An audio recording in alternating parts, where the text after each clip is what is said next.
What's going on, guys? Mattless DI here, aka Matthias, and if you clicked on this video, you probably have an automatic Subaru you're looking to make some power in, or you just like to see my face. That's okay too. So, let's jump into it. Real quick disclaimer, all of the information power-wise is generalized, meaning if you want to break something, you will. And if you treat it right, for the most part, it's gonna last you. Stall launching, overheating of the fluid, and other driver-induced symptoms can and will shorten the time needed and the power needed to create these failures. So what are we talking about? We're talking about the 5EAT. That is the 5-speed automatic Tiptronic transmission for Subarus. It came most commonly in the mid-2000s, Legacies, Outbacks, had it in the Tribeca. A bunch of cars used these up until like 2012. What I want to talk about in this video is how much power you can plan on making with these transmissions and what you can do to hold more power more reliably. In stock form, these transmissions leave a lot to be desired. Their shift speed is pretty mediocre, they can be laggy, unresponsive, and have further issues just deciding what gear they want to be in, especially when they've had years on them or weren't maintained properly. Typical long-term torque ratings on the stock transmission is 300 or less. They don't do very well. The most common failures seen at this point are issues with the clutch packs wearing down due to slippage and lack of pressure being applied to them. And you'll have where you give it gas and you'll watch your RPMs climb, but your car's not moving faster. So what do we do to get around this? This brings us to our first upgrade path, which I've seen people run up to about 400 torque without issue. This involves upgrading the valve body's internals with what's called a shift kit to apply additional pressure to the clutch packs and more quickly engage the solenoids to switch gears.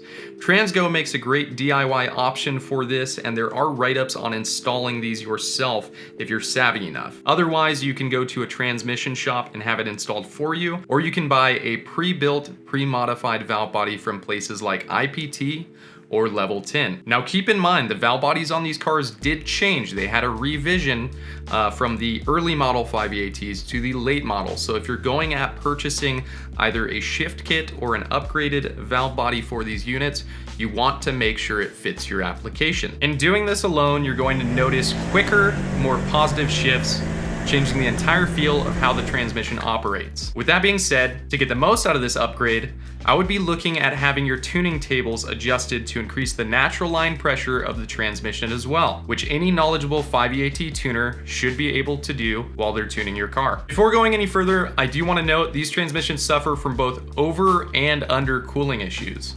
So it would be advised even in stock form to add an external oil cooler. I'm not going to go too far into this because I did want to make a more in-depth video on the topic in the future, but the best setup would utilize a thermostat to allow the coolers to be bypassed when the transmission is below operating temp. So this leads us into our next upgrading path. This is going to apply to anyone shooting to go above 400 or those that just want to completely bulletproof their transmissions for lower power levels. Now again, I do want to stress as much as I can in this, the limits to how much that transmission is going to hold is going to heavily depend on how you treat it. Once you start making higher numbers on these transmissions, even with the upgraded valve body and the tuning applying higher pressure on the clutch packs, they can still fail. The issue with this is they weren't designed to apply the amounts of friction needed to hold these types of power levels. So this is where we'd be looking at internally building the transmission. In today's day and age, there are only a handful of shops that do full out builds on these transmissions, and the two most well-known ones are going to be Level 10 and IPT, both of which are located on the East Coast. For the most part, what they upgrade and the parts they use are going to be pretty on par with one another, but you do always want to inquire about what they're doing with their builds because some places are going to offer better options than others. Upgrades offered commonly involve cryo-treating wear components such as the gear sets and assemblies. They add additional frictions and steels, which are the little clutch plates in there, and some even go as far as modifying the oiling system inside the transmission to increase volume and efficiency. All in all, you can't really go wrong with either one of these shops as long as they're doing their top tiered options to correct all of the known issues. Both of these shops also offer high stalled torque converters. I don't want to talk too much about that. I'm not really going to go into that a whole lot, but essentially it makes engagement and driving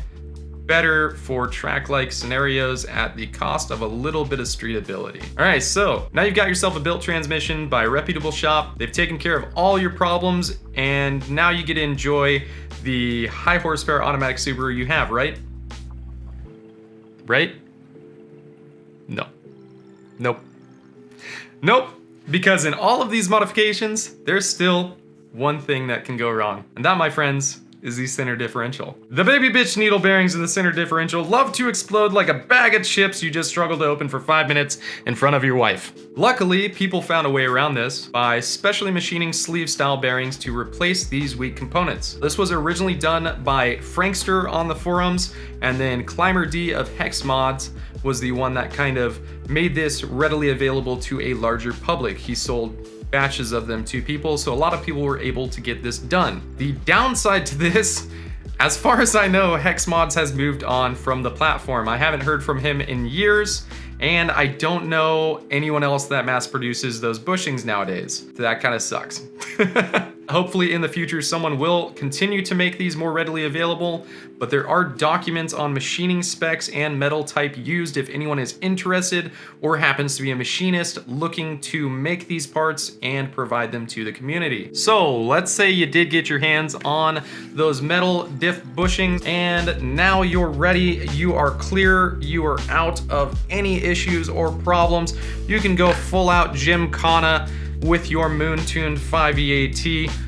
No, I've got bad news for you, friend. You're not done yet. Once the needle bearings are upgraded to solid units and no longer blast themselves into high hell, your center diff literally explodes. The gears, the output shaft on the stock untreated sets lose more teeth than your grandma fighting Mike Tyson. So if you're upgrading your transmission, I would highly recommend to have the center differential and the output shaft addressed by ways of cryo treating. And if you want to step it up one step further, REM has their ISF or isotropic super finish that is offered, which is a surface prep that makes things ultra smooth and prevents hot spotting and fatigue. Guarantee it probably comes for a pretty penny though. All in all, I think I covered way more in this than I planned on, but you know what? It was pretty good. I liked it. So if you guys have any questions or anything like that, hit me up in the comments. If you have any information on the differential bearings, differential bushings, differential sleeves, whatever the hell you want to call it.